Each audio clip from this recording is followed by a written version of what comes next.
Hermanos, ¿cómo están? Vamos a continuar con nuestra serie de estudios de discipulado para nuevos creyentes.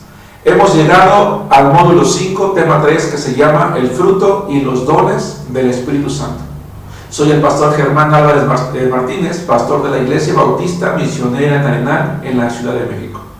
Y nos da mucho gusto poder compartir con todos ustedes, hermanos, esta serie de estudios que esperamos sirvan para sentar en ustedes las bases del conocimiento bíblico indispensable que les va a permitir caminar en la vida cristiana. Si tú eres un hermano que ya tiene tiempo en el Señor, seguramente esta serie de clases te está ayudando a confirmar lo que tú has aprendido ya a través del estudio de la palabra de Dios en la Biblia, en tu iglesia o en nuestra iglesia, en la iglesia en Arenal. Ese tema también está dividido, como todos los temas anteriores, en diferentes puntos que vamos a estudiar. Te pido que tengas a la mano tu Biblia, tu cuaderno de notas, o bien las notas que te hemos proporcionado para que tú puedas seguirnos.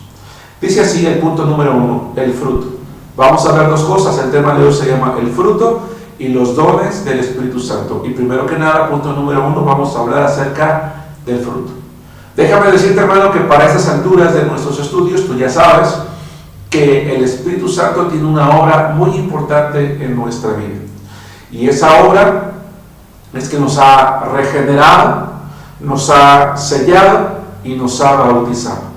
Ahora vamos a ver en esta ocasión, hermanos, que cuando el Espíritu Santo entró en nuestra vida para morar en nosotros para siempre, Él también va a hacer algo. A partir de que nosotros somos salvos y el Espíritu Santo viene a nuestra vida, Él nos va a capacitar, hermanos, en un área muy importante. Nos va a capacitar para poder vivir la vida nueva en Cristo Jesús. Nos va a capacitar para ser una persona nueva. Y para ello va a producir en nosotros un fruto que la Biblia describe a través de 9 términos que se encuentran en el libro de Gálatas, capítulo 5, versículo 22. Vamos a ver lo que la palabra de Dios enseña aquí en Gálatas, capítulo 5, versículos 22 y 23. Este pasaje de la Biblia, hermanos, personalmente me gusta mucho por lo que implica en ello.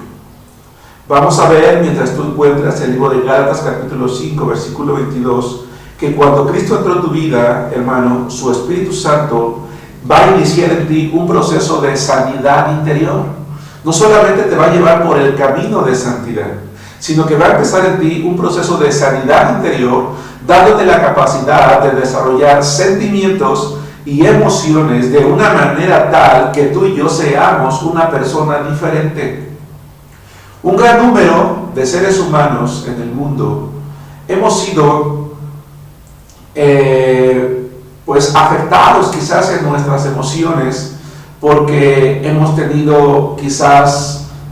enfrentado abuso, hemos enfrentado el abandono, el desamor, la ira quizás de las personas que nos rodean, hemos sido objetos de maltrato quizás, o de algún tipo de abandono, no lo sé.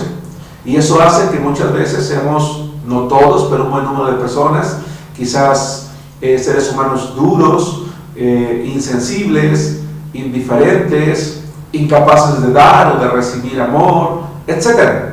A veces hay personas que llegan a la iglesia y tienden a ser muy depresivas, especialmente en el sector femenino, aunque también el hombre llega a deprimirse, no en la misma proporción que una mujer, pero también los varones nos deprimimos.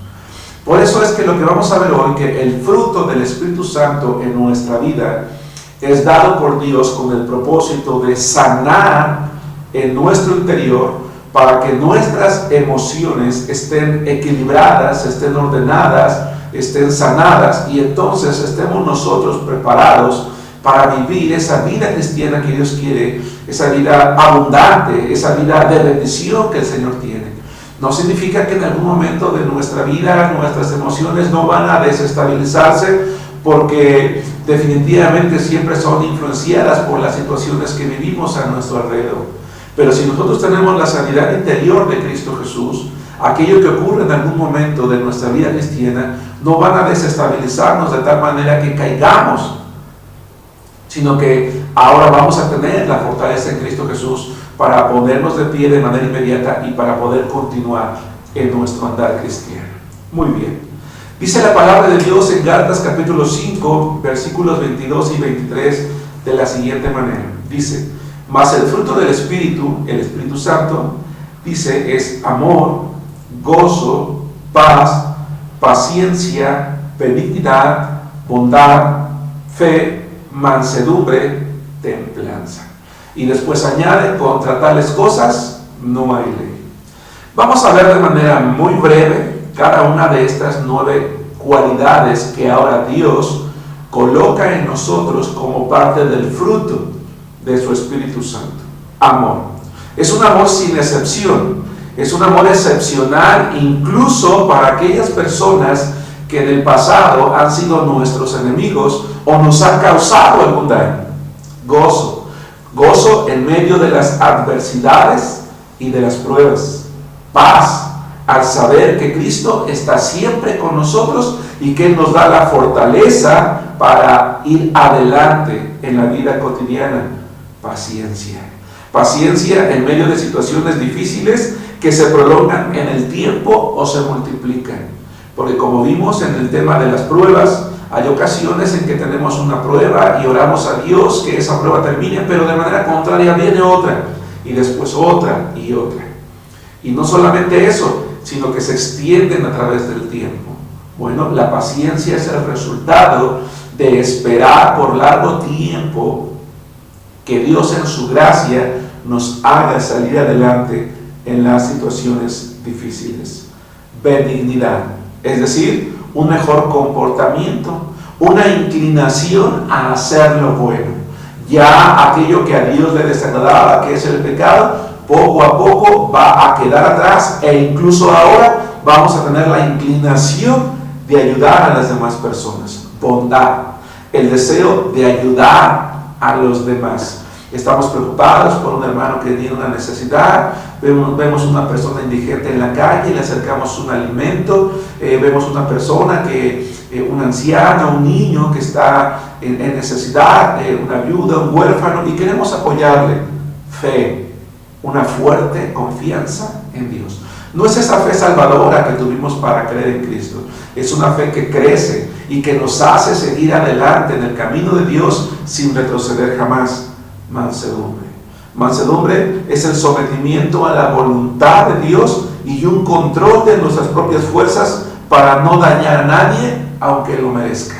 Es decir, Dios sana nuestro corazón para que si algún día quisimos tomar venganza de nuestros enemigos, no lo volvamos a desear jamás. Si un cristiano todavía desea vengarse de quien le causó daño, debiera de revisar su corazón, porque si es creyente, no está actuando de acuerdo a la voluntad de Dios. Y si lleva muchos años deseando vengarse, entonces debería de preocuparse respecto a su salvación. Si realmente hay salvación en su vida y ha crecido en el camino de la palabra de Dios, hay mansedumbre.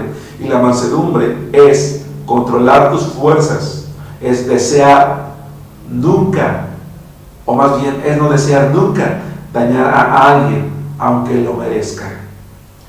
9. Templanza.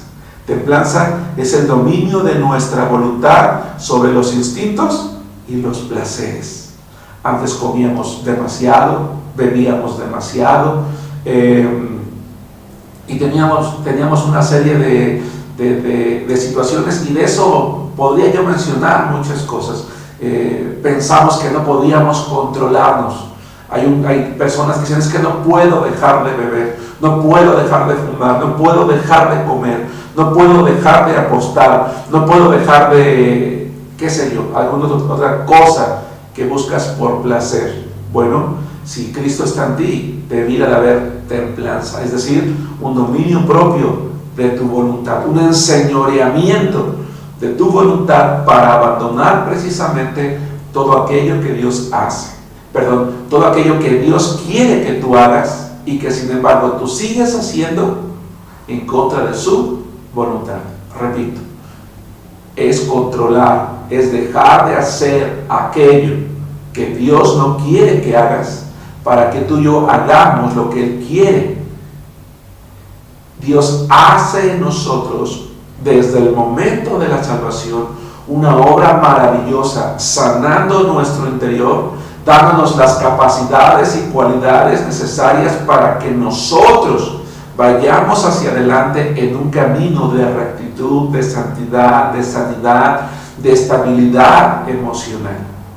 Eso va a permitir que nuestros hogares, nuestras familias, nuestras relaciones humanas sean mejores. Si un creyente tiene problemas con todo el mundo, con su esposa, con sus hijos, con sus amigos, a causa de su carácter y sus emociones, hace daño a los demás y a sí mismo, entonces no ha permitido que el Espíritu Santo crezca, toma el control, que el fruto que quiere dar realmente funcione. 2. Hablemos de los dones. Hermano, si tú eres un hermano como yo que tiene tiempo en el Señor, a la luz de este pasaje de la Escritura, examinemos cómo está nuestra vida. Ese fruto, esas 9 cualidades, esas 9 características han crecido en ti y en mí. Entiendo que la vida cristiana es un proceso, pero es un proceso de crecimiento continuo. Hay ocasiones en que estamos hacia arriba y de repente decaemos, vamos a llamarlo así, es normal. Todos en algún momento de nuestra vida tenemos un pequeño periodo de estancamiento o de decaimiento, pero aun cuando veamos estancamiento, siempre vamos hacia arriba, siempre vamos hacia arriba. El fruto del Espíritu es la evidencia de nuestra salvación. Por eso yo decía hace rato que si pasan muchos años y un creyente, una persona que sería cristiana, tú no puedes ver este fruto, pues esa persona debería de preocuparse y examinar su corazón si hay salvación. 2. Hablemos de los dones. Este tema de los dones es tan interesante que lo voy a desarrollar en este punto 2, y luego el siguiente tema que vamos a estudiar habla también acerca del servicio ya con nuestros dones. Déjame decirte de momento, hermano, déjame decirles, hermanos, que los dones espirituales son aquellas facultades o habilidades espirituales dadas por el Espíritu Santo a todos los cristianos con un propósito. Son aquellas habilidades y facultades que el Espíritu Santo nos da con el propósito de que cada uno de nosotros sirvamos en nuestra iglesia. Quiero que vayamos a 1 Corintios capítulo 12, versículos 1 al 31. No lo vamos a leer de manera corrida, pero esta porción nos va a permitir dar respuesta a una serie de preguntas que estamos planteando, hermanos, aquí en nuestros apuntes del día de hoy. Primera a los Corintios, por favor, hermanos, capítulo 12, versículos 1 al 31. Y les voy a pedir de favor que respondamos a la primera pregunta que está en nuestras notas. Según el versículo 1, ¿qué quería evitar Pablo entre los corintios? Dice 1 Corintios 12:1, no quiero, hermanos, que ignoréis acerca de los dones espirituales. Entonces la respuesta es que ignoren acerca de los dones espirituales. Hermano, tú y yo tenemos que leer la Biblia. Dios no quiere que nosotros ignoremos. Dios no quiere que la iglesia esté llena de ignorantes espirituales. No, quiere que conozcamos su palabra, y hoy vamos a hablar también acerca de los dones. Déjame decirte, hermano, que como nuevo creyente ha llegado el momento de que también conozcas acerca de este tema, y te voy a decir por qué. Porque estamos viviendo tiempos en los cuales hay muchas personas en muchas iglesias que están dejándose llevar por interpretaciones incorrectas de la Biblia. Y en virtud de eso están siendo influenciadas a desear cosas que no están apegadas a la Biblia. Vamos a examinar esto. 2. De acuerdo al versículo 4, ¿cuántos dones existen? Dice el versículo 4, ahora bien, hay diversidad de dones, pero el Espíritu es el mismo. ¿Cuál es la respuesta? Una diversidad de ellos. Es decir, hay más de un don. La razón por la que el Espíritu Santo otorga dones distintos a cada uno es para que cada uno cumplamos con una tarea diferente en la iglesia, que es el cuerpo de Cristo. Y la Biblia lo ilustra de una manera muy bonita. Así como en nuestro cuerpo tenemos una cabeza, una boca, 2 ojos, 2 oídos, 2 manos, 20 dedos, 2 pies y una serie de partes en el cuerpo, algunas internas, otras externas, algunas más vistosas que otras, unas que quizás no vemos que están dentro de nuestro interior, como son los órganos. Cada uno tiene una función. ¿Qué es más importante, mi ojo izquierdo o mi ojo derecho? ¿Qué es más importante, mi mano derecha o mi mano izquierda?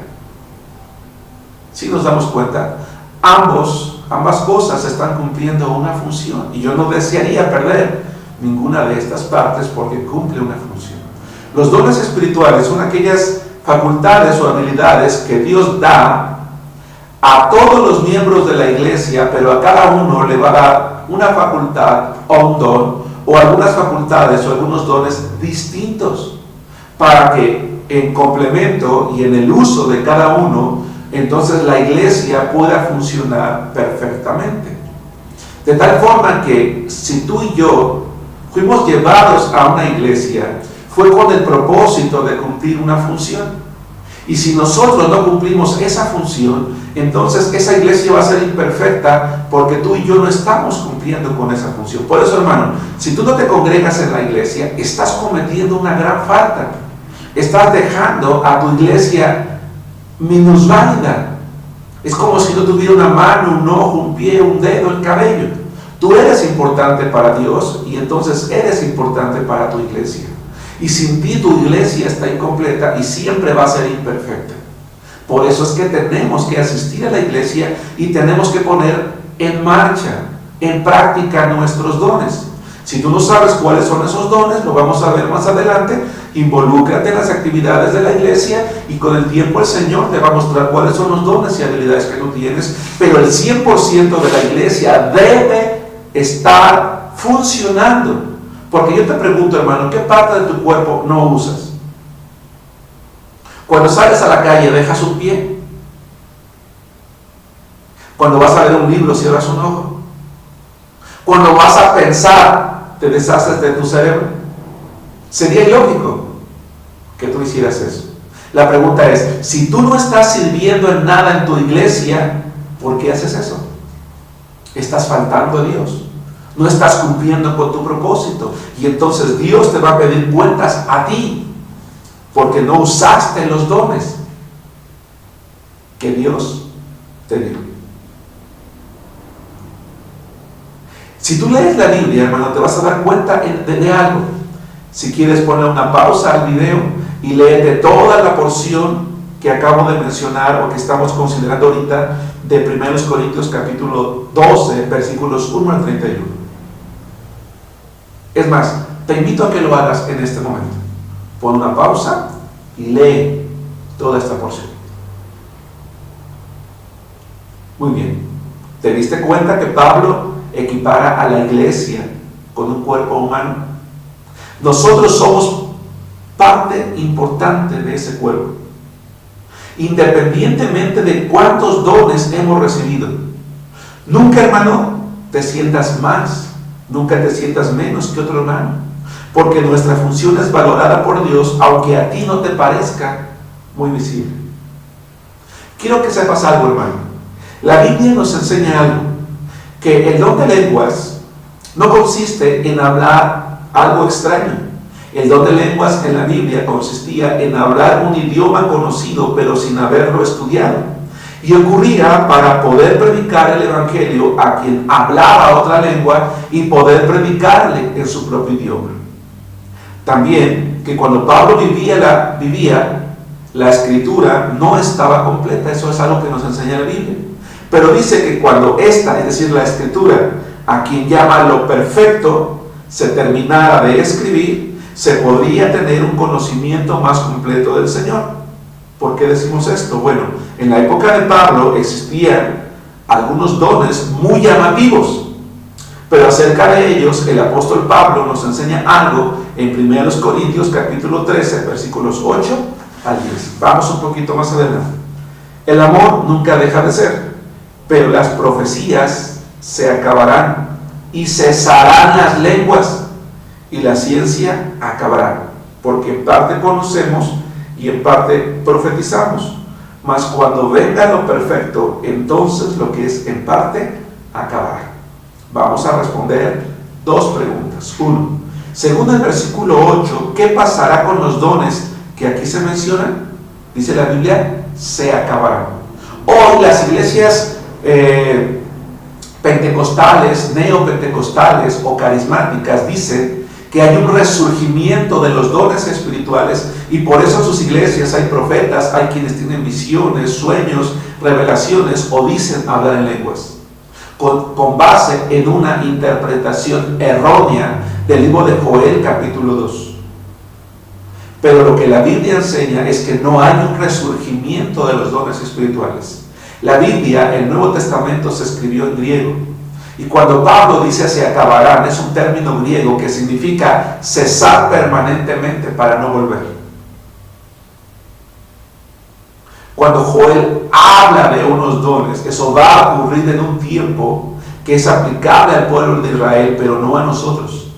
En un tiempo determinado por el Señor Jesús, en los últimos tiempos, en los que incluso la iglesia, nosotros, los creyentes de hoy en día, nuevos testamentarios, ya no estaremos aquí en la tierra. Así que todas aquellas pseudo enseñanzas que hoy se dan, en la que a una persona es que tuve una visión, tuve un sueño, el Señor me dijo, escuché su voz, me habló, es mentira. Y te voy a profetizar esto, y te voy a profetizar el otro, y te voy a profetizar aquello, y yo hablo en lenguas, es mentira. No es algo que venga de Dios, porque todo eso iba a acabar permanentemente cuando lo perfecto, la Biblia, terminara de escribirse. La Biblia contiene la revelación de Dios, es la voluntad de Dios. La Biblia es la palabra de Dios. Y todo lo que Dios quiere que tú y yo sepamos de Él está en la Biblia. Todo lo que Dios quiere que sepamos de Él está en la Biblia. Y no necesitamos soñar, no necesitamos que alguien nos profetice, no necesitamos que alguien nos engañe. Hay quien dice, es que las lenguas son angelicales para que Satanás no estorbe nuestras oraciones. Eso es mentira. Satanás no tiene el poder de estorbar la oración de nadie. Hay algo que estorba la oración y es tu pecado y el mío. Pero no es que la estorbe en el sentido de que no llega a Dios, sino que llega un momento en que Dios deja de responder a nuestras oraciones. Pero es a causa de nuestros pecados, no porque Satanás estorbe. Así que si a ti te han dicho en tu iglesia que tienes que hablar lenguas y no has podido porque prácticamente nadie puede, pero termina supuestamente hablando y balbuceando tonterías, es porque ya no quieren seguir sintiéndose presionados por sus pseudoprofetas o pseudoapóstoles o pseudopastores que hay en sus iglesias, que les presionan tanto que tienen que hacerlo, porque si no dicen, no hay madurez. De acuerdo al versículo 10, el conocimiento parcial se apagará, se acabará cuando se tenga algo que es lo perfecto. ¿Y qué dijimos que es lo perfecto? La palabra de Dios, la Biblia.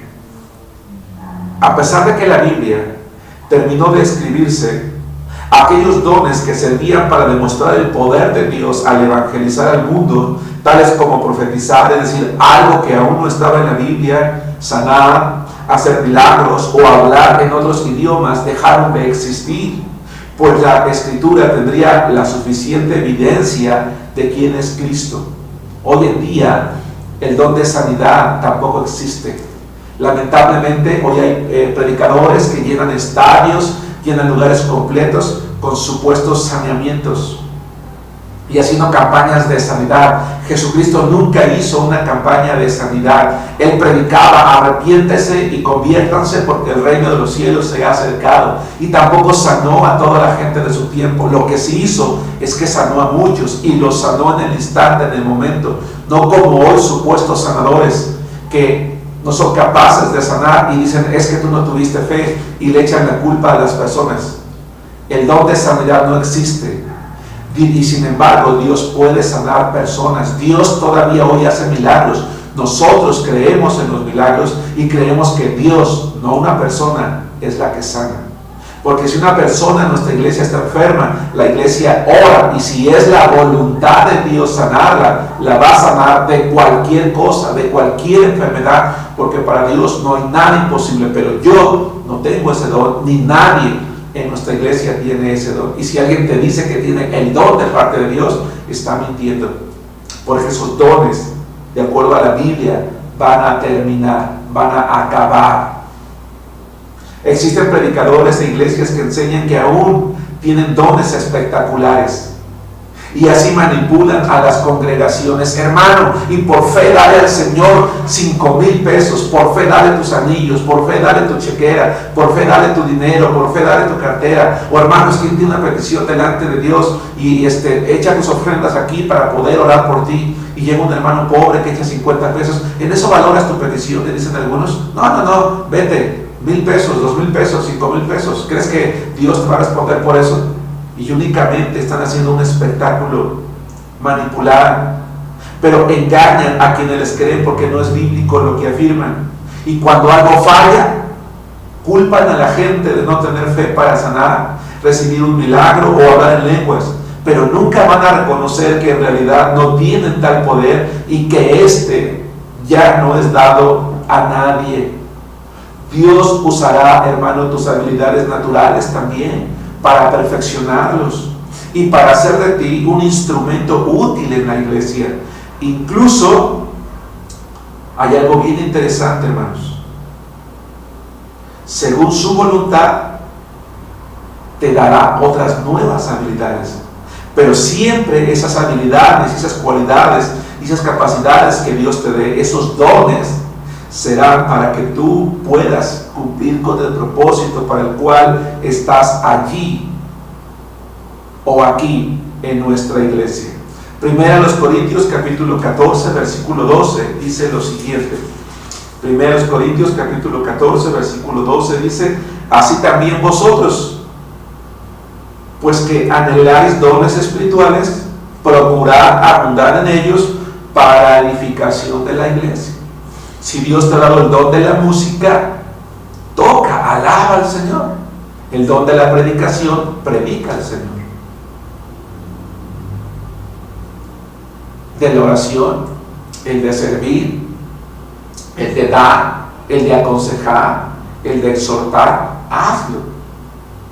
¿Cuál es el propósito? Según este pasaje, preguntan nuestras notas, la edificación de la iglesia. Si tu iglesia no crece, hermano, no es culpa del pastor, es culpa tuya y culpa de cada uno de los miembros, incluido el pastor, por supuesto. ¿Por qué? Porque la iglesia, el de la cual tú eres parte, no están haciendo su parte. ¿Qué pasaría si tú formas un equipo de fútbol de 11 personas, pero solamente juega uno? Puedes juntar a los mejores. ¿Qué pasa? Van a perder, porque uno no puede contra todos. Te exhortamos, hermano, a descubrir tus dones a través del trabajo en la iglesia. Debes involucrarte en alguno de los ministerios de nuestra iglesia. Anhelamos que siempre seas parte de la membresía activa, no de aquella que solo ocupa un lugar entre nosotros, que solamente calienta una banca. Con tus dones, hermano, pondrás tu parte en aquello que falte en la iglesia, y nuestra iglesia será más hermosa, más grande, más eficiente, más productiva, más santa, más agradable delante de Dios. Hay hermanos que sí, siempre vienen a las reuniones, llegan temprano, se sientan, pero nunca participan, nunca trabajan, nunca son parte de las actividades. ¿De qué sirve venir a ocupar solamente un lugar? Está bien que lo hagan, qué bueno que lo hacen, pero ¿en qué te apoyan? ¿De qué te serviría, decía yo hace rato a ti, formar un equipo de fútbol con los 11 mejores del mundo si solamente 2 juegan y los demás no hacen nada? No sirve de nada. En la iglesia el que no sirve, no sirve. Hermano, ¿para qué te llevó Dios a tu iglesia? ¿Qué dones te ha dado? El fruto de su Espíritu ha crecido en ti. Hermano, que recién empiezas en el conocimiento de Dios. Deja que el fruto del Espíritu crezca en ti, que te sane interiormente. Descubre cuáles son los dones y habilidades que Dios te ha dado. ¿Qué habilidades naturales tuyas va a usar Dios y las va a perfeccionar para el crecimiento de tu iglesia? En la iglesia, el 100% de la membresía, de las personas que acudimos, debemos involucrarnos. Y el día que lo hagamos, el Señor hará maravillas con nuestra iglesia, con tu iglesia. Hermano, que Dios te bendiga. Nos vemos la próxima clase. Te recuerdo que contamos con un seminario bíblico, el Seminario Teológico Bautista Latinoamericano. Al final de este video puedes encontrar los correos electrónicos y las páginas web para que tú puedas inscribirte. Síguenos a través de nuestras redes sociales, en el Facebook y en el Twitter también, para que tú estés comunicado con nuestra iglesia. Hermano, que Dios te bendiga. Hasta la próxima.